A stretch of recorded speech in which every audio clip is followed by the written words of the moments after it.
O que você ia querer fazer com essa pessoa? Uma vez só, não precisa ser mais de uma vez. Acredito que toda inclinação pecaminosa viria à tona e você ia desejar torturar essa pessoa com requintes de crueldade. Uma ofensa, porque o valor aumentou, né? A criança é muito mais preciosa do que cães. E se a gente elevar o valor do ser? E se nós pensarmos num ser cujas perfeições são infinitas? Um ser que não tem erro algum, não tem mácula, defeito. Um ser que é perfeitamente justo, que é puro, é santo. O único digno de honra, glória e louvor. O ser mais precioso que existe, irmãos. Se uma ofensa for cometida contra ele, o que o ofensor merece? Nada menos que a condenação eterna. O problema é que eu e você somos pecadores. Não há homem justo sobre a terra que faça o bem nunca pegue. Então, pastor, mas eu nunca matei nem roubei. Mas você já cobiçou a mulher do próximo? Na sua mente. Não falou para ninguém. Você pensou. Você já invejou? Cobiçou alguma coisa que não era sua?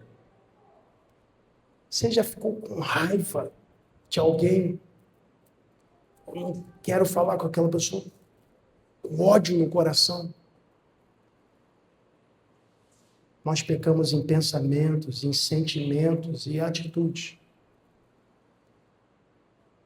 Somos pecadores.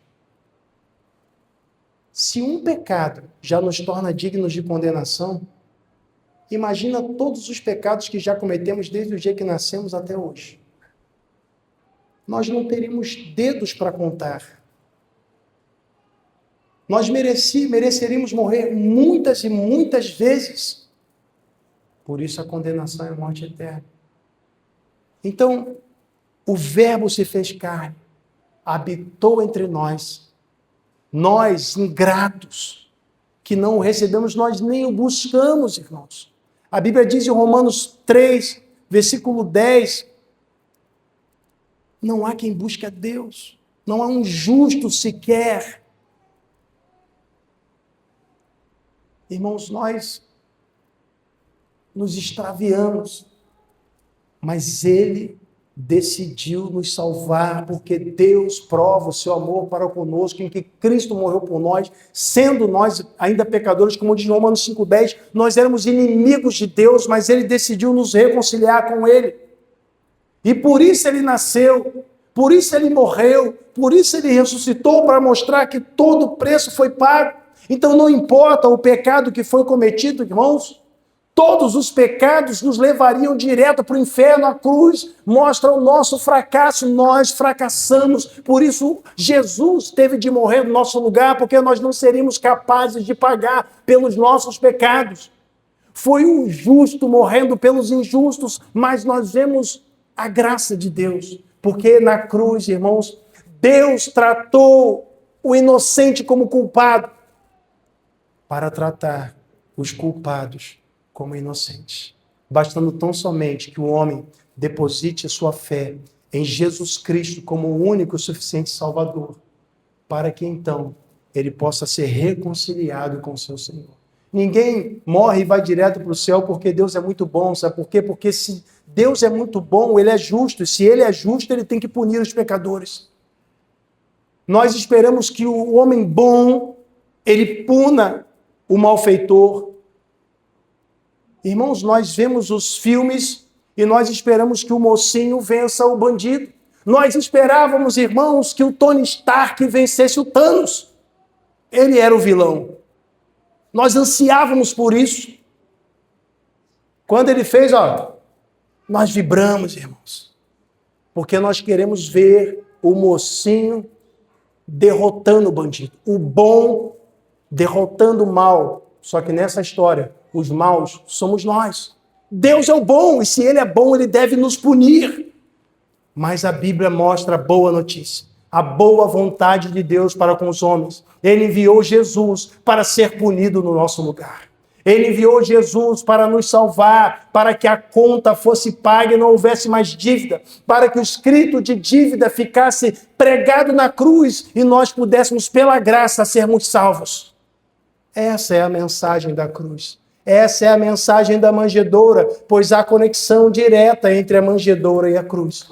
O nascimento aponta para a morte aponta para a ressurreição para a ascensão. E tudo isso, irmãos, é a obra redentora que se consuma quando Jesus voltar. Então, enfim, irmãos, nós estaremos para sempre com o Senhor, com corpos glorificados e viveremos por toda a eternidade, glorificando o nosso Deus com contentamento pleno e eterno. Essa é a mensagem da cruz. Vamos falar com Deus. Senhor, nós te damos graças, ó Pai, porque reconhecemos, ó Deus, essa conexão estreita entre o nascimento e a crucificação. Sabemos, ó Deus, que se não houvesse nascimento, não haveria morte. Se não houvesse morte, ó Deus, também não haveria salvação. Porque o Senhor morreu no nosso lugar, o Senhor viveu no nosso lugar, o Senhor nasceu para nos salvar. E por isso, Pai, aqui estamos. Por isso estamos vivos neste dia. Por isso a história continuou, porque o Senhor nos amou de tal maneira que decidiu enviar Jesus para morrer por nós. Ó Deus, que essa mensagem, ó Pai, seja reconhecida como o maior de todos os presentes. O presente de Natal, irmãos, ó Deus, o Senhor nos deu. Obrigado, Pai, por esse presente glorioso, que não foi um objeto cheio de tecnologia, que não foi uma vestimenta